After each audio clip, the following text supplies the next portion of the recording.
अनुप्रेक्षा का मीनिंग है अनु यानी पश्चात, अनु यानी बाद में, आफ्टर। प्रेक्षा यानी गहराई से देखना, गहराई से देखना। एक छोटी सी कहानी इतिहास की, अपनी बहुत प्रसिद्ध कहानी आपके सामने, अनुप्रेक्षा की परिणाम और अनुप्रेक्षा की परिस्थिति को सिद्ध करने के लिए मुर्गावती चंदनबाला के साथ, पूरे साध्वी वृंद के साथ परमात्मा के समूह शरण में पहुंची। और परमात्मा ने उस दिन एक अनूठी अध्यात्म की साधना कि कैसे अंदर का चंदेसु निमलेरा ऐचेसु अह्यम पयासेरा,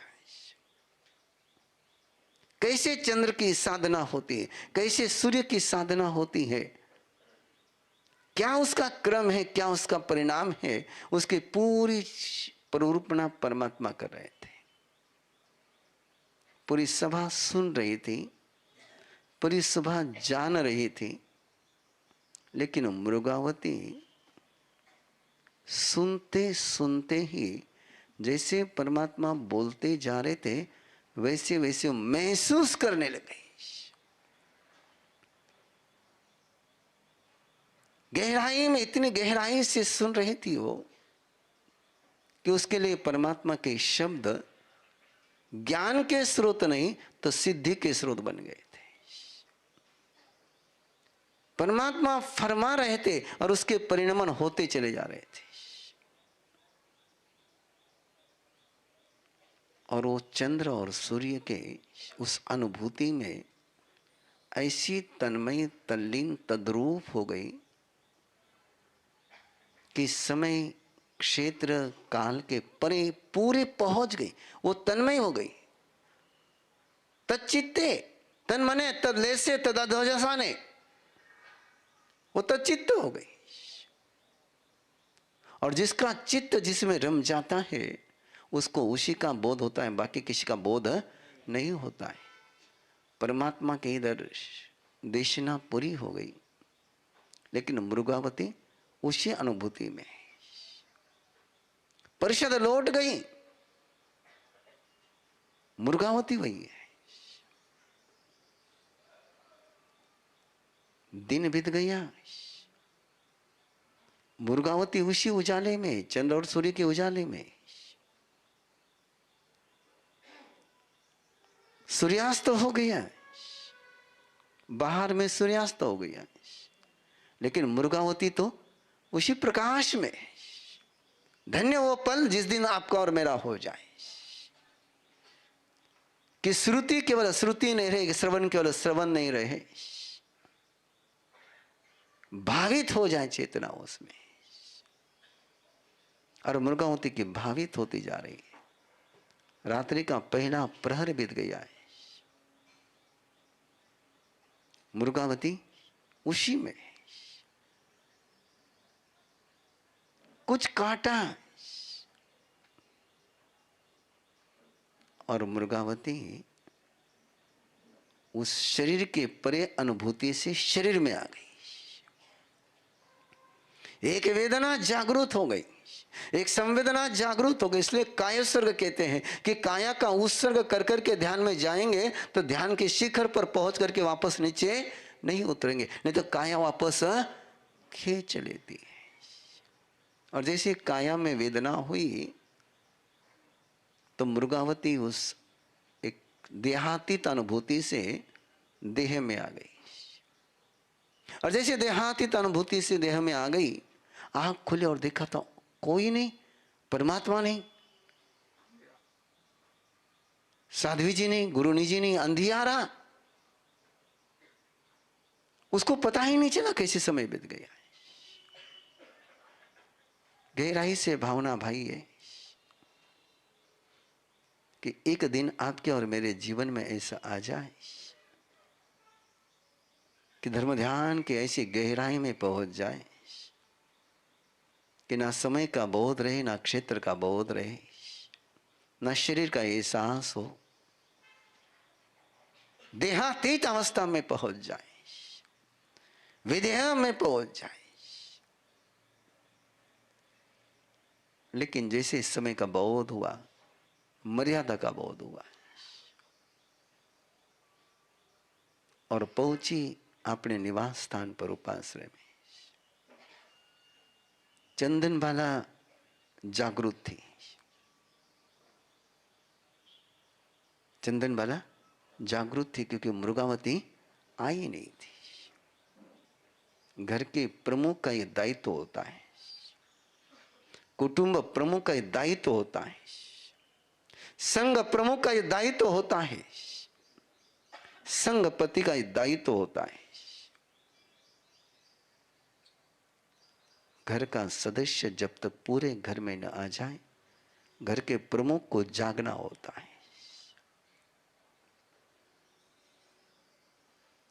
और चंदनबाला जागी हुई थी। मृगावती जैसे आई, चंदनबाला ने पूछा, इतना समय? और मृगावती ने कहा कि परमात्मा के समोशर में चंद्र और सूर्य का साक्षात दर्शन हो रहा था, मुझे अंधियारे का पता नहीं चला। ध्यान में रखना बंधुओं, यदि समोशर में साक्षात चंद्र सूर्य आते तो केवल मृगावती को दिखते कि सबको दिखते? लेकिन महसूस किसको हुआ है? केवल हाँ, साक्षात किसको हुआ? प्रत्यक्ष किसको हुआ? और चंदनबाला ने कहा, तुझे साक्षात हुआ, हमें नहीं हुआ। समय निकल गया, काल की मर्यादा का उल्लंघन हो गया है। आलोचना कर, प्रतिक्रमण कर कि सबसे पहला प्रायश्चित कौन सा है? 10 प्रायश्चित गए। कितने प्रायश्चित गए? 10 प्रायश्चित गए। बाह्य तप शुरू होता है अनशन से, आभ्यंतर तप होता है प्रायश्चित से शुरू होता है। चाहे स्वाध्याय करना हो, चाहे ध्यान करना हो, ये सारी बात की बातें। विनय बाद में है, वयावृत्य बाद में है। यदि आध्यात्म की यात्रा शुरू करनी है तो पहला पड़ाव प्रायश्चित का है।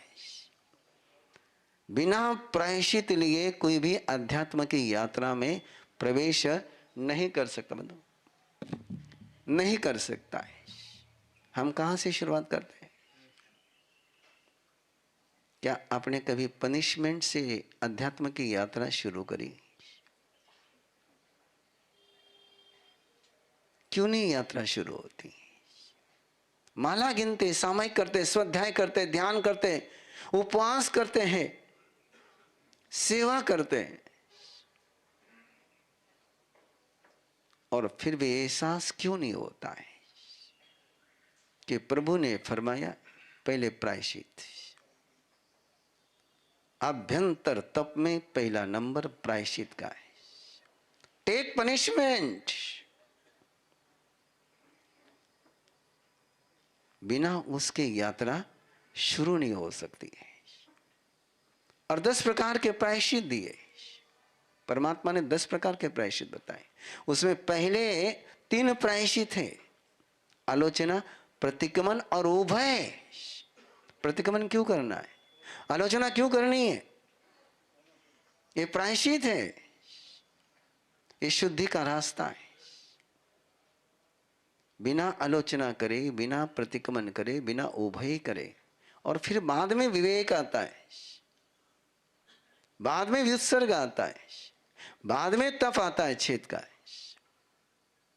लेकिन पहले तो क्या है? आलोचना और प्रतिक्रमण। आज होली चौमासी पक्की है। उम्मीद करो कि आप 4 महीने का जो परमात्मा ने पहले 2 प्रायश्चित दिए हैं उसको करने का प्रयास करेंगे। पहले 3 प्रायश्चित का, आलोचन, प्रतिक्रमण और उभय।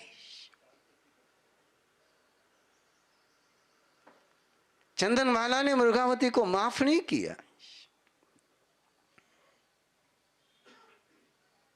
गलती को माफी होनी चाहिए, कि गलती का प्रायश्चित होना चाहिए। आप क्या करते हो? आप भूल को सुधारते हैं, भूल का प्रायश्चित लेते हैं, अब भूल के लिए क्षमा चाहते हैं। ध्यान में रखना, क्षमा किसके लिए है और आलोचन प्रतिक्रमण किसके लिए है? आलोचन और प्रतिक्रमण है अतिचार की शुद्धि के लिए, और क्षमापना है संबंधों में आए दुर्भावना को समाप्त करने के लिए, रिश्तों में आए तनाव को समाप्त करने के लिए, वैर भावना को समाप्त करने के लिए, मन में जो नफरत की आग जली है उसको शांत करने के लिए, मन में जो कड़वाहट आई रिश्तों में उसको समाप्त करने के लिए क्षमापना है। गलती के लिए क्षमापना नहीं है, गलती के लिए प्रायश्चित है, लेकिन हमने उसका मीनिंग समझा नहीं और उसको गलती हो गई माफी मांग ली। माफी मांग ली ना, अभी छोड़ देने बात नहीं। अरे माफी मांगने से गलती सही नहीं होती है। करेक्शन टेक पनिशमेंट, बिना पनिशमेंट के दोबारा गलती होने से आप रोक नहीं सकते। क्यों गलती बार बार होती है? एक मिस्टेक बार बार क्यों होती है? तम नो यानीम जम हम कासिम पोम कासिम पमायनम। परमात्मा ने कहा कि पहले जो प्रमाद से हुआ है वो अब मैं नहीं करूंगा। हम क्यों गलती दोहराते हैं? क्या हम गलती का प्रायश्चित लेते नहीं? और प्रायश्चित लेने की परंपरा शुरू हो जाए तो बिरबल का बकरा घास नहीं खाता है। बिरबल का बकरा घास नहीं खाता है, बाकी सब बकरे घास खा लेते हैं। बिरबल के बकरे का पेट खाली है, बाकी बकरों का पेट भरा हुआ है, फिर भी घास को मुंह लगाते हैं। और बिरबल का बकरा घास को मुंह नहीं लगाता। क्यों? कि बिरबल ने सुबह से लेकर शाम तक एक ही काम किया था कि बकरे ने घास को मुंह लगाया, डंडा लगाया, घास को मुंह लगाया, डंडा। अब उस बकरे को घास दिखता है कि डंडा दिखता है? आपको क्या दिखता है? आपको डंडा दिखता ही नहीं है। डंडा दिखता नहीं इसलिए घास खाते चले जाते, पेट भरने के बाद भी खाते चले जाते। गलती पर गलती क्यों होती है? कि गलती का प्रायश्चित लिया नहीं। और हमारे यहां गुरु उसी को कहा गया है जो गलती का प्रायश्चित देता है, माफी नहीं देता है। माफी किसकी है? संबंधों में कोई तनाव आ गया, मन कड़वा हो गया, मन मुटाव हो गया, तो वहां माफी है। आप लोग वहां माफी नहीं मांगते, बड़े गजब के हो गए। मन मुटाव हो जाए तो माफी नहीं मांगते, लेकिन गलती पर कोई गुस्सा करने लग जाए, डांटने लग जाए, अरे भाई माफी मांगता हूं, छोड़ दे। चंदन बाला ने मुर्गावती को प्रायश्चित दिया, आलोचन कर, प्रतिक्रमण कर, उभय कर। और आलोचन की प्रक्रिया है, प्रतिक्रमण की प्रक्रिया है। आलोये जह कम्मम, आलोचना यथाक्रम होती है। और मुर्गावती आलोचना करने लग गई, मैं कैसे परमात्मा के समोशर में पहुंची थी, कैसे परमात्मा ने साधना का, सिद्धि का, समाधि का प्ररूपण किया, और मैं कैसे उस परिणाम में बहती चले गई, बहती चले गई, बहती चले गई, बहती चले गई, बहती चले गई। उसकी वो अनुप्रेक्षा कर रही। क्या कर रही है? अनुप्रेक्षा कर रही। और अनुप्रेक्षा करते करते करते करते परम प्रकाश हो गया, उजाला हो गया। घना अंधियारा बाहर है, लेकिन अंदर में उजाला हो तो बाहर का अंधियारा अंधियारा रहता नहीं। और अंदर में अंधियारा हो तो बाहर में कितना ही उजाला हो तो काम में, आंधे के हाथ में 100 दिए दे दो, उजाला हो जाएगा। औरों के लिए, उसके लिए अपने हाथ में दिया है लेकिन आंख में ज्योत है क्या? दिया काम में आता है कि आंखों की ज्योत में होगी तो दिया काम में आएगा। वो आंखों की ज्योत उजाला एक जहरीला नाग जा रहा है, रास्ते में चंदन बाला का हाथ है और मृगावती ने चंदन बाला का हाथ उठाया, जहरीले सर्पों को जाने के लिए रास्ता मिल जाए। आप क्या करते हो? रास्ता देते हो कि रोड़े डालते हो?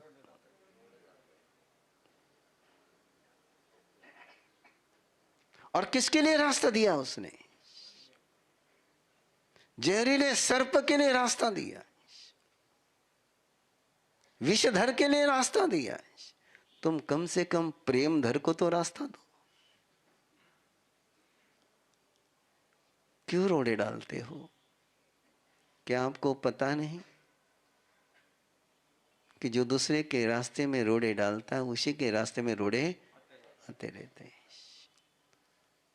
दूसरों को सीढ़ी दोगे तुम्हें सीढ़ी मिलेगी, दूसरों को रोड़े दोगे तुम्हें रोड़े मिलेंगे। हाथ को स्पर्श हुआ था, हाथ उठाता है, मृगावती का स्पर्श। और मृगावती कौन थी अभी? केवल ज्ञानी। और केवल ज्ञानी का स्पर्श हो जाए बंधुओं, धन्य वो दिन। वो स्पर्श नॉर्मल नहीं होता है, वो स्पर्श शुक्ल लेशा का है, परम शुक्ल लेशा का है। केवल ज्ञानी के लेशा परम शुक्ल लेशा। और शुक्ल लेशा का जो स्पर्श होता है, लेशा अध्याय में गया है कि जैसे मक्खन कैसा होता है? मक्खन, मक्खन का जैसा स्पर्श है। और वो स्पर्श, वो तेज, वो संवेदना, चंदन बाला उठ करके बैठ गई। ये स्पर्श अनूठा, नेवर बिफोर स्पर्श। उस अनुभूति में पूछती है, हाथ क्यों उठाया? और मृगावती कहती है, यहां से जहरीला सांप जा रहा था। बोले इस अंधियारे में तुझे दिख रहा है, मुझे नहीं दिख रहा, तुझे दिख रहा है। तुझे केवल ज्ञान हुआ, आपकी कृपा है।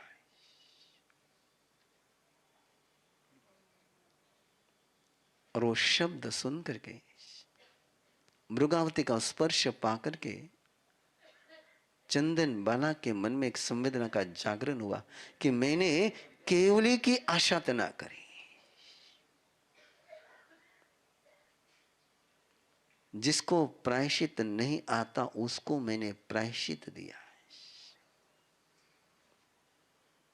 और चंदन बाला आलोचना में चले गए, चंदन बाला अनुप्रेक्षा में पहुंच गई और चंदन बाला को भी केवल ज्ञान हो गया। बिना आलोचना के केवल ज्ञान होता नहीं है, बिना प्रतिक्रमण के केवल ज्ञान होता नहीं है। बाकी सारी साधनाएं पूरक हो सकती है, लेकिन सिद्धि साधक कोई साधना है तो आलोचना और प्रतिक्रमण। अयवंता ने आलोचना करी, केवल ज्ञान हो गया। बिना आलोचना के केवल ज्ञान होता नहीं है, वो अनुप्रेक्षा है।